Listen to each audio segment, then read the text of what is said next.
Quel est l'état de vos cheveux? Connaître sa propre nature de cheveux est essentiel pour offrir le shampoing ou le soin le mieux approprié. Sec, gras, mixte, sujet aux pellicules? Pas toujours facile de déterminer son type de cheveux. Pour le savoir avec précision, voici quelques définitions. Le cheveu sec est terne et rêche, électrique. Il est difficile à coiffer. C'est le type de cheveux le plus fréquent. C'est parfois la nature propre du cheveu, mais très souvent, la sécheresse provient de traitements capillaires agressifs. Sont-ils gras? Pour le savoir, frottez une mince feuille de papier sur le sommet du crâne ou sur les tempes. Si le papier se graisse, vos cheveux sont gras. Les cheveux gras sont lourds et luisants, cet état provenant souvent d'un dérèglement hormonal. Il est particulièrement important au moment de la puberté. Sont-ils mixtes? Les cheveux mixtes sont gras à la racine et secs sur les longueurs. Le cuir chevelu produit du sébum en excédent sous l'effet d'un dérèglement interne, d'un stress ou d'une alimentation trop riche. Les cheveux sont secs parce que déshydratés. Avez-vous des pellicules? Les pellicules proviennent d'un renouvellement normal des cellules mortes du cuir chevelu, mais s'il y a une trop grande abondance de pellicules et une desquamation rapide, consultez un spécialiste. Perdez-vous vos cheveux? Les chutes saisonnières des cheveux, en automne et au printemps, sont tout à fait normales. Mais cette chute doit rester raisonnable et ne pas se prolonger plus de 6 semaines. Pour savoir si cette chute est normale ou non, faites ce test. Posez votre main, doigts écartés, sur vos cheveux non lavés depuis au moins 3 jours. Resserrez les doigts les uns contre les autres et faites-les glisser de la racine à la pointe des cheveux. Déposez les cheveux tombés sur une feuille de papier. Recommencez l'opération 5 fois et comptez les cheveux recueillis. Si vous en dénombrez plus de 20, cela révèle un déséquilibre et il est nécessaire de consulter un spécialiste du cheveu dans un centre capillaire. Pas de panique. Des cheveux repoussent de 1 à 1,5 cm par mois. Des cheveux qui ont poussé de 2 à 3 cm, en bonne santé, toniques, changent l'allure de la coiffure. Le brossage. Véritable soin au quotidien, il sert à éliminer les poussières, les résidus de laque et la pollution. En les démêlant, il aère et donne du volume aux cheveux. Lorsqu'il est réalisé en douceur, le brossage favorise l'oxygénation des cellules et donc l'irrigation du cuir chevelu.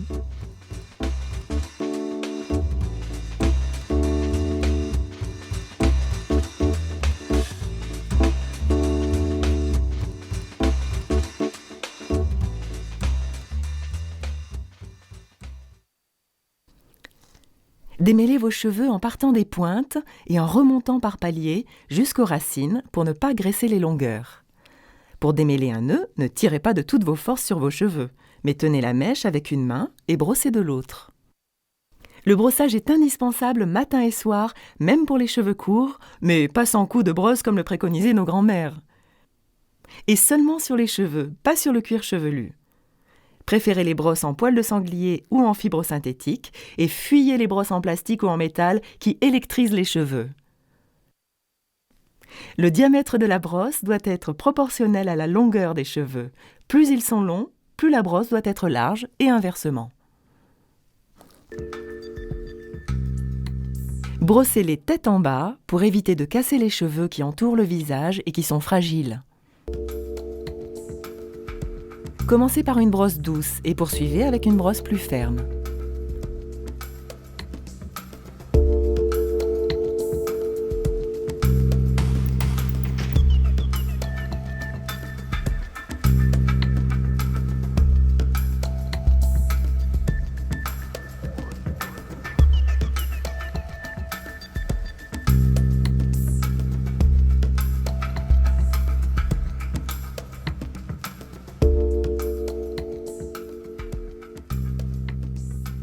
Vous préférez les peignes? Si vos cheveux sont secs et cassants, choisissez un peigne à grosses dents, en corne ou en bois, pour ne pas abîmer le cheveu au moment du démêlage. Si la corne a une douceur agréable, le must est le peigne en écaille.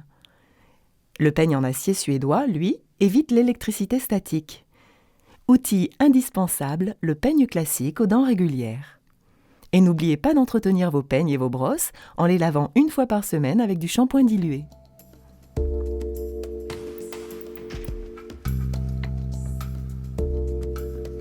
Le shampoing. Choisissez toujours votre shampoing en fonction de la nature de votre cuir chevelu et non en fonction de l'aspect de vos cheveux. Le shampoing nouvelle génération est un bain de douceur. Fini le lavage agressif. Grâce à des formules de plus en plus élaborées, les shampoings actuels offrent des éléments nourrissants, revitalisants, réparateurs et embellissants, adaptés à chaque problème et à chaque type de cheveux.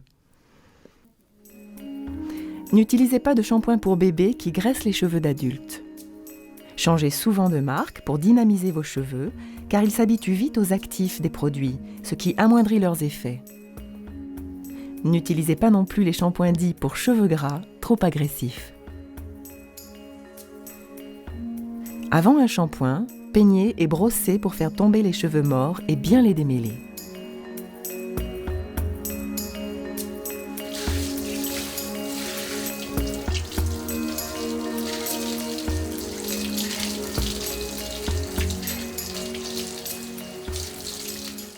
Un truc de pro.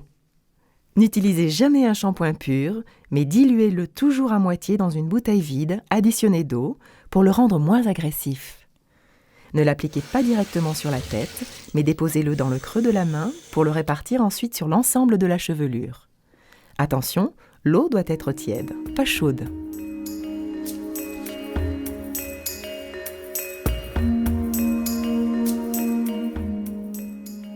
Frictionnez en douceur pour ne pas casser les écailles qui gainent les cheveux.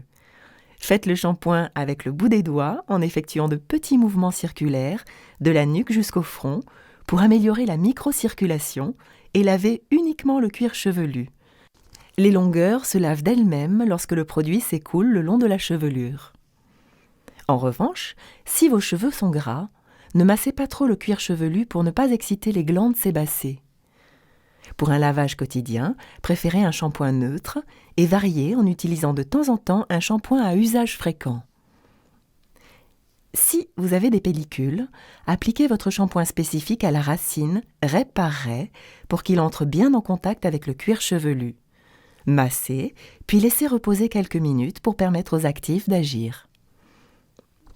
Un bon shampoing n'est pas un shampoing qui mousse. Plus le shampoing est doux, moins il mousse, ce qui ne signifie pas qu'il ne nettoie pas. Si vous le faites trop mousser, les cheveux deviennent électriques et s'abîment. En revanche, un bon shampoing se fait en 2 temps. Une première application, suivie d'un rinçage pour laver. Une seconde pour traiter les problèmes tels que cheveux gras ou pointes sèches. Comptez 4 bonnes minutes pour chaque lavage. 1 à 2 fois par semaine est un rythme raisonnable pour laver les cheveux, surtout lorsqu'ils sont longs ou colorés, sauf si le shampoing utilisé est conçu pour une utilisation quotidienne.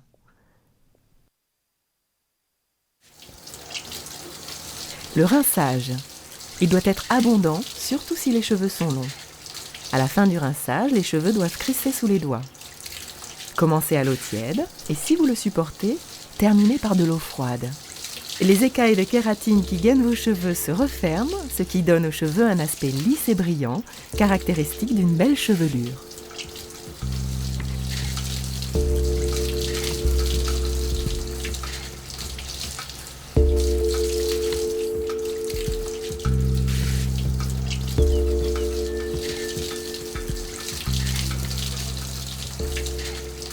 Pour terminer, sauf si vous avez les cheveux colorés, ajoutez comme le faisaient nos grands-mères quelques gouttes de vinaigre ou de citron dans la dernière eau de rinçage pour neutraliser le calcaire qui agresse les cheveux. Attention, le vinaigre ne doit pas être utilisé pur, mais dilué, et il doit être appliqué uniquement sur le cheveu et non sur le cuir chevelu.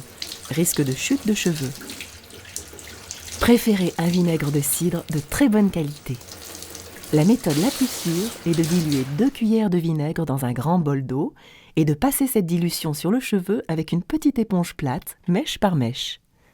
Le citron, utilisé de la même façon, resserre les écailles et assure un très bon gainage, mais le résultat est moins brillant et plus poisseux. Enfin, le rinçage à la bière, vieille recette de grand-mère, est remis au goût du jour par quelques marques de cosmétiques qui utilisent le houblon dans la composition de leurs produits pour assurer volume et lumière à la chevelure.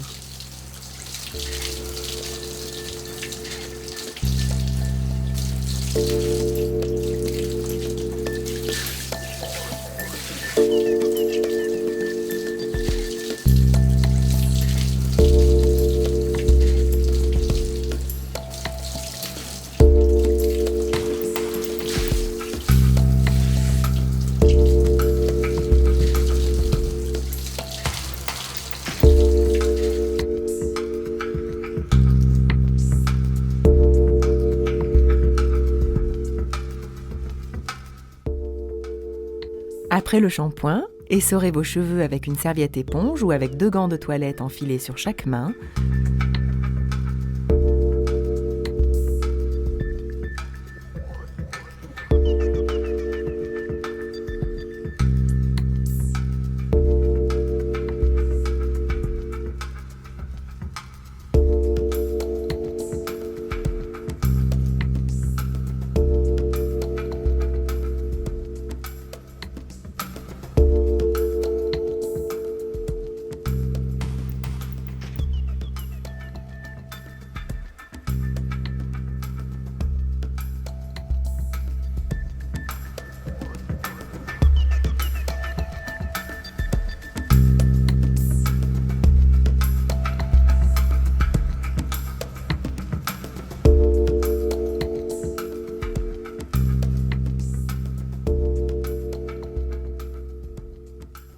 Les masques. Si votre cuir chevelu est sec, appliquez votre masque avant shampoing avec un pinceau. Ne mettez pas trop de produit pour ne pas alourdir votre chevelure. Pour ne pas altérer son efficacité, n'ajoutez rien au masque, ni eau ni produit. Peignez, puis roulez délicatement les longueurs pour augmenter le contact entre le cheveu et le masque. Pour gagner du temps, posez le masque avant votre toilette et rincez pendant votre douche.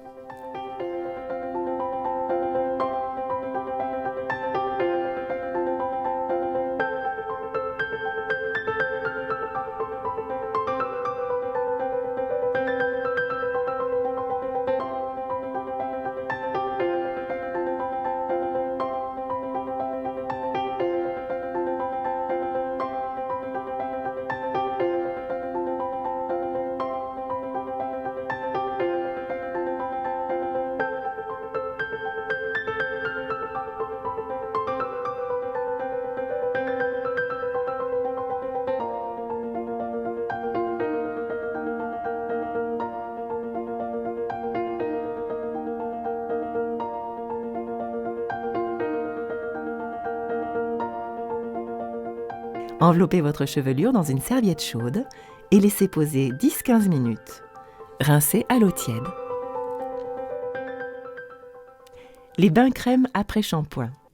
Ils sont plus faciles à retirer que les bains d'huile. Vous appliquez ce bain de crème à la main sur toute la chevelure ou simplement sur les pointes. Malaxez soigneusement les cheveux, puis rincez abondamment après 10 minutes de pause. Méfiez-vous des masques ultra rapides qui font plus office de démêlant que de vrais soins traitants. Appliquez un vrai masque au moins 1 fois par semaine et laissez agir 1/4 d'heure. Si vos pointes sont abîmées, du bout des doigts, remettez un peu de ce masque sur les pointes sans rincer.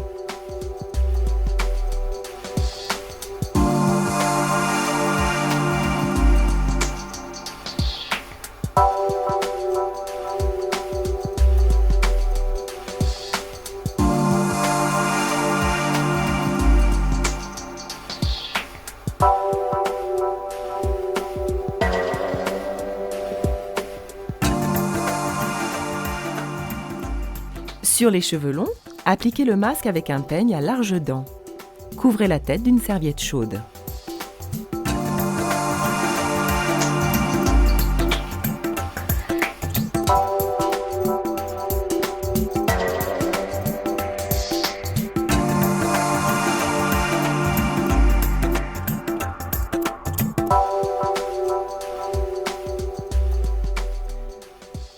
Automassage du cuir chevelu. Avoir de beaux cheveux, brillants et faciles à coiffer, exige un cuir chevelu en bonne santé. Le cheveu pousse par la racine, ce bulbe qui contient la cellule mère. C'est elle qui nourrit, donne de la vitalité et de la vigueur à vos cheveux. Bien sûr, la coupe améliore la qualité de la coiffure, mais elle ne soigne pas directement le cheveu et elle ne le fait pas pousser plus vite, contrairement à la légende. Ce qu'il faut soigner, c'est le cuir chevelu pour assurer une repousse saine du cheveu. L'automassage est un excellent exercice. La tête en bas ou les coudes appuyés sur une table pour ne pas vous fatiguer, les doigts réunis bien à plat sur le crâne, les paumes écartées, de la nuque jusqu'en haut du crâne et sur toute la surface, décoller la peau de la boîte crânienne en faisant des gestes circulaires sans quitter le contact. En plus d'activer la circulation sanguine du cuir chevelu, cet exercice chasse le stress, freine la chute et favorise la repousse. La fréquence de l'automassage doit être réduite si vos cheveux sont gras, car elle stimule la fonction des glandes sébacées. Dans les autres cas, ce massage peut être réalisé 3 à 4 minutes, 2 fois par semaine. Le meilleur moment ? Le soir pour se détendre avant de brosser les cheveux ou éventuellement après le shampoing.